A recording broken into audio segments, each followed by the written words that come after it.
Kinakabayan na dito ni Maso Dario yung kanyang hatak rito sa kanilang team time trial sa kanilang stage. So pati foreigner na si Tyler kakalas na rin rito sa hatak ni Maso Dario. Grabing pigaan yan. Matinding hatak na dito ni Maso Dario para mababa yung kanilang oras sa team time trial at trying to gawin. Inaalat na naman sa taon ng 2026 sa kanilang team time trial.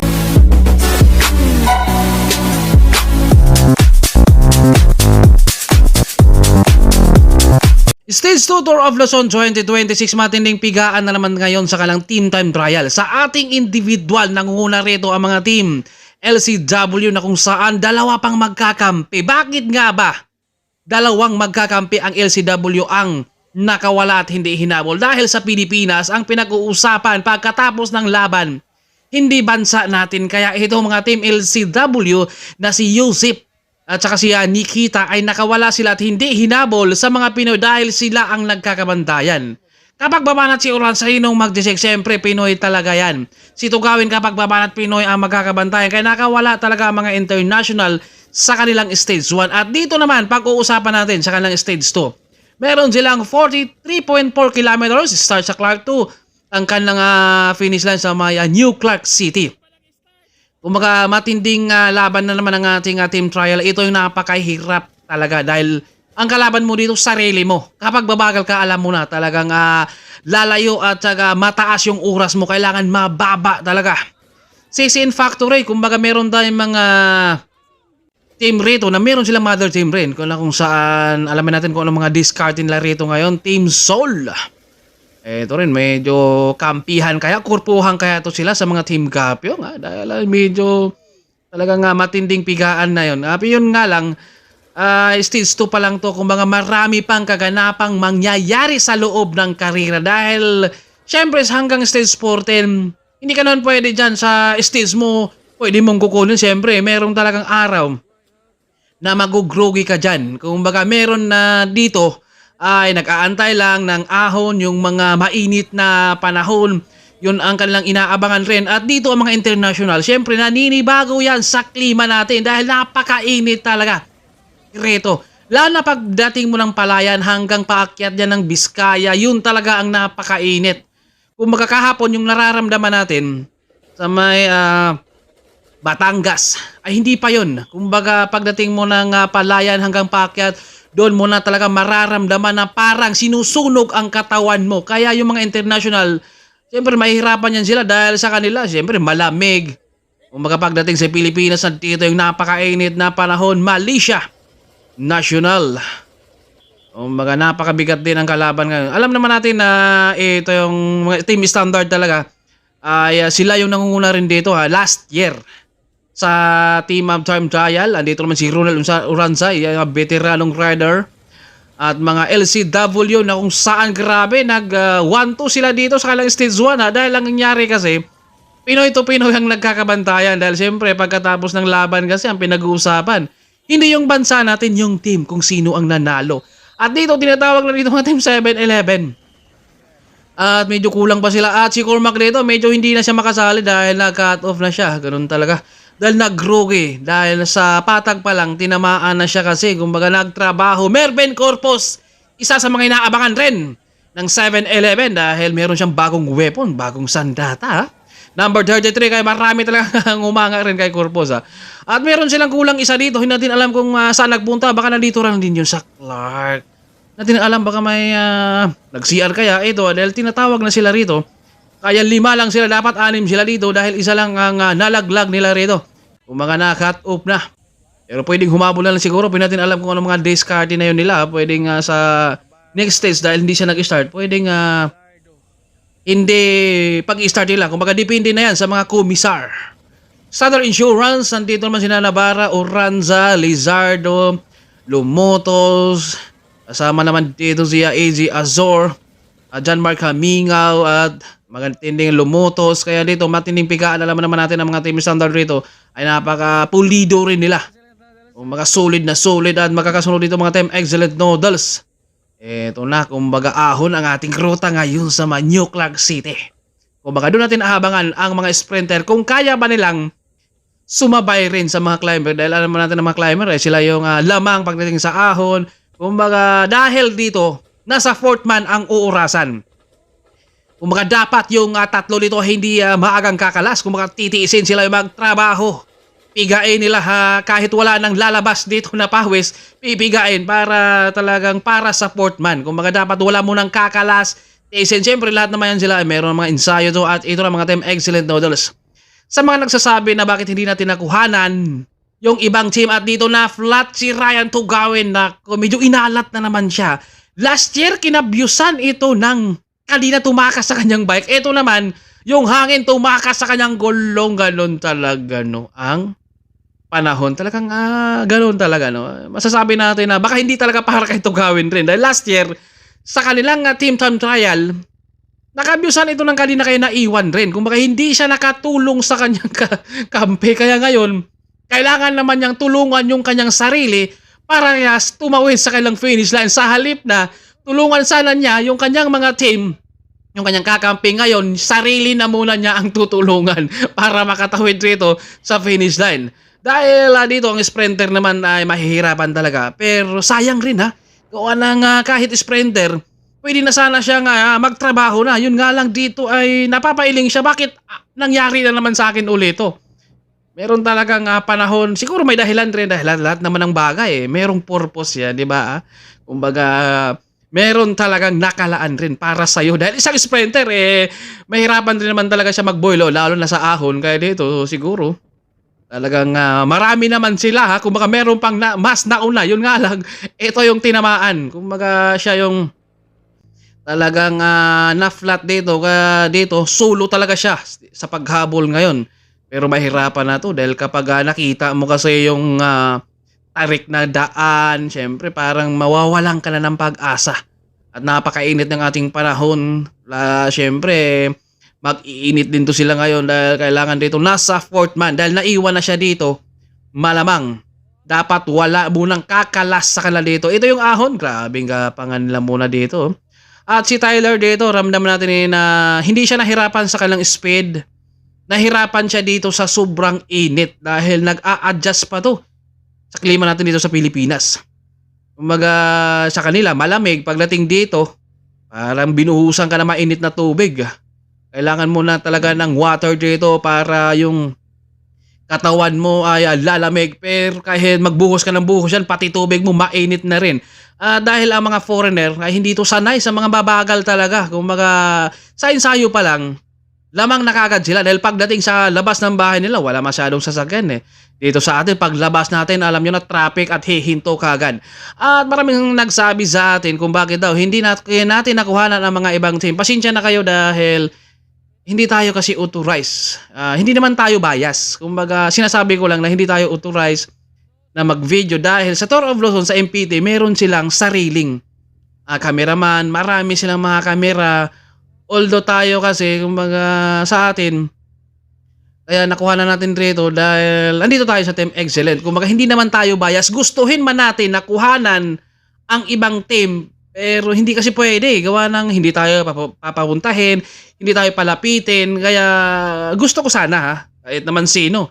Dahil para maipakita ko sa inyo. Pero pasensya na kayo, hindi tayo bias. Pero bawal kasi na pumunta ka sa ibang team, bibidyohan mo dahil meron silang sarili.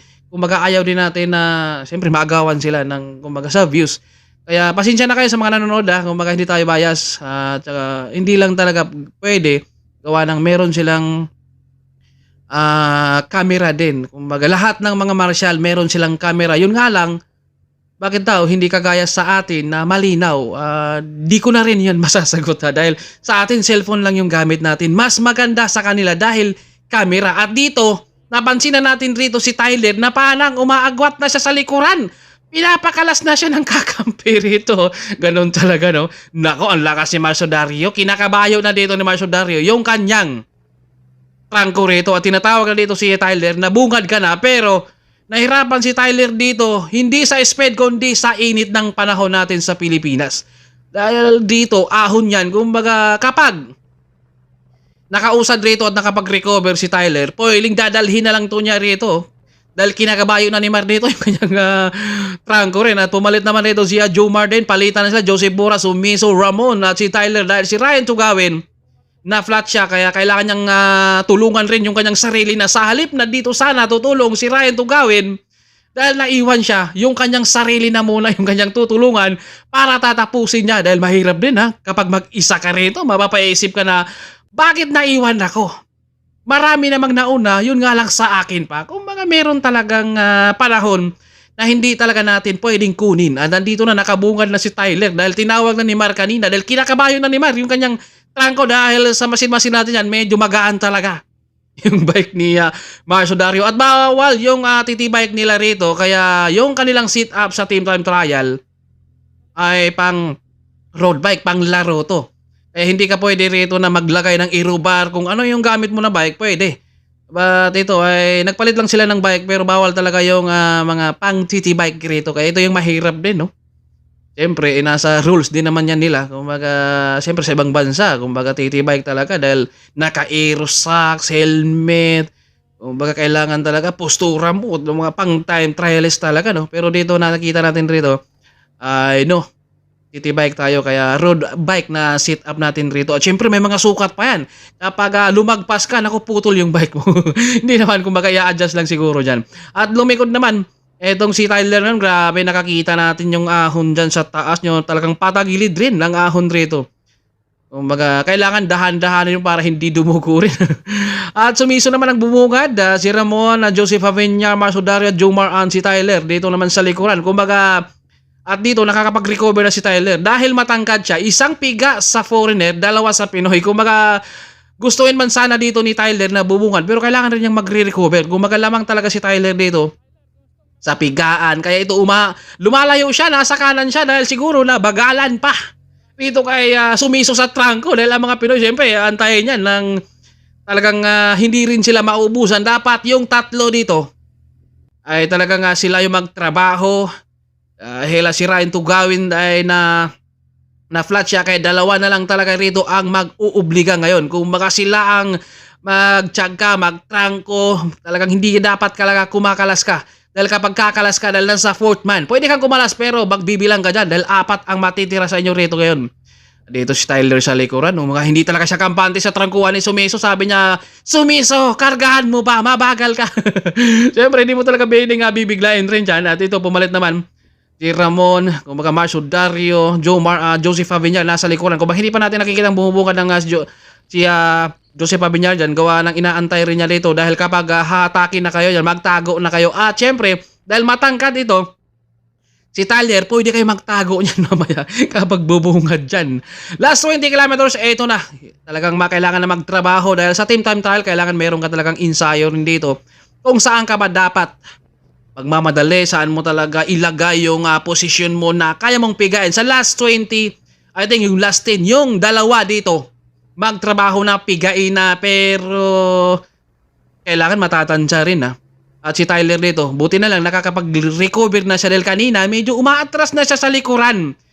Gawa lang siguro napakainit talaga syempre yung kalang speed pa dahil alam naman natin na sa kalang stage 1, grabe yung ginawa rin, nirimate niya sa grupo kaya siya yung ating nasa pang-tatlo sa overall. Kumbaga dito naman ay oras lang to siguro mga sikas lang yan. Kumbaga nasa team classification natin nangunguna rin ang team Go for Gold paalo by Excellent Noodles at Standard Insurance Kumbaga sila yung magkakabakbakan, magkakabigaan rin pero meron pa talagang ibang team niya na babawi. Kumbaga dito ay siguro makakainan naman yan. Pero seconds lang. Kumbaga abangan na naman natin yung ating stage 3 pero balik na muna tayo sa ating stage 2. Dahil dito ang inaabangan ng lahat kung sino nga ba ang mag-best time rito. Standard Insurance kaya muli? Dahil siyempre, andito ang mga Team Gap yung Green na sila yung napakalakas din.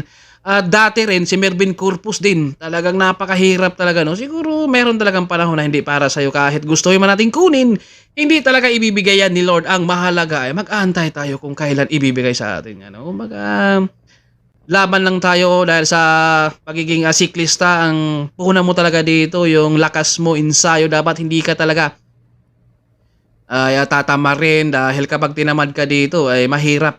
Kumbaga kapag hindi ka nakakapag-bike dito ng 3 araw, yung lakas mo ay mabawasan, kailangan meron ka talagang disiplina sa sarili din. Ramon naman ang humatak, Marcio Dario, Tyler, Josefa Villar, Sumiso at nasa likod naman ito si Jumar. Gumasolina na muna siya rito. Kumbaga napakahirap to na laban talaga dahil oras ang kalaban mo, dahil yung kalaban mo rin, binabantayan na yung oras eh. Kumbaga dito nagpapalitan na sila. Kumbaga tiis talaga ang kailangan para makakausad. At maraming salamat sa lahat ng mga followers natin. Nandiyan ang mga Team 7-11 dahil yung isa na late, hindi natin alam kung kinabukasan, no? Sa kanilang stage 3 pag-i-start din no, na dahil hindi siya nakapag-start dito sa kanilang team time trial. Nasa kanila na yun, kumbaga nasa komisar na yun kung ano yung mga rules nila. At dito tuloy-tuloy pa rin ang mga Team Excellent Noodles sa kanilang mga palitan rito ng trangko. Si Jomar naman ang bubungad rito, Ramon, Marcio Dario, Joseph Aviñar, Sumiso at Tyler naman ang nasa likuran. Pasensya na kayo ha, kung baka hindi natin makuha yung mga ibang team. Gustuin natin pero talagang bawal gawa ng hindi tayo authorized na mag-vlog talaga. Kung baka merong sariling vlogger ang mga MPT. Kung baka tayo ay talagang dito lang tayo sa likod-likod. Kung baka hindi tayo bias. Gustuhin natin pero wala. Meron silang sarili. Kaya sa mga nagsasabi dyan. At ito, balik na muna tayo dito sa ating stage 2 ha. Dahil dito napakandang backbackan to kung sino kaya mag-base time rito. Dahil last year, ang mga Standard Insurance ang nag-base time rito sa kailang team time trial. Napakahirap to na laban talaga. Dahil syempre, lahat at pulido din ang mga Standard Insurance. Lahat naman talaga dito ay pulido rin. Kumaga dito pa ang mga team Pangasinan dahil 13 teams to. Kumaga marami-rami yan. Kumaga sa lahat ng stage meron talagang mag-base time. Merong stage winner, lap winner, kaya hindi mo naman pwede na araw-araw ka kukuha ng lap winner dyan. At dito parang ito yung huli. Doon sa Team 7-11 dahil hinanap siya kanina, yun nga lang, nandito lang naman siya sa New Clark. Yun nga lang, hindi alam kung saan siya. Basta siguro nag-CR ba kaya. Ito number 36. Ito solo lang muna siya rin ngayon rito. At syempre dahil naiwanan siya, humabol na lang rin siya rito. Dahil nandun na yung kanyang mga kasama rin. At ito palitan pa rin. Grabe yung mga pigaan dito ni Marcio Dario. Kinakabayo na niya yung kanyang pagtatrangko rito para uusad sila at para bababa yung kanilang oras dito. Kita nyo naman yan, no? Malapit ang kumakalas. Ito si Tyler sa likuran sa trangkuhan rin ni Mar. Grabe pumiga na si Mar ngayon dahil iba yung bike din gamit ni Mar. Kumbaga mas lamang rin naman dito. Siguro lalo na kapag nakatitibike to sila. Yun nga lang bawal dahil siguro nasa rules na yan nila. Aviñar naman ang humatag rito. Nasa likuran naman si Ramon. Abangan natin kung sino mag-base time sa kanila dito sa kanilang stage 2 dahil napakahirap na laban to. Kumbaga lahat to sila ay gusto ring mag-base time rito para yung oras talaga. At syempre, nangunguna rito mga team go for goal at tapos na yung mission dito ni Jomar sa kanyang pagtrabaho rin. Kaya dito lang muna siya sa likod. Talagang kumalas na dito si Jomar. Kaya ang nag-base time natin rito, mga Team Soul, pangalawa ang Excellent Noodles, pangatlo ang Standard Insurance.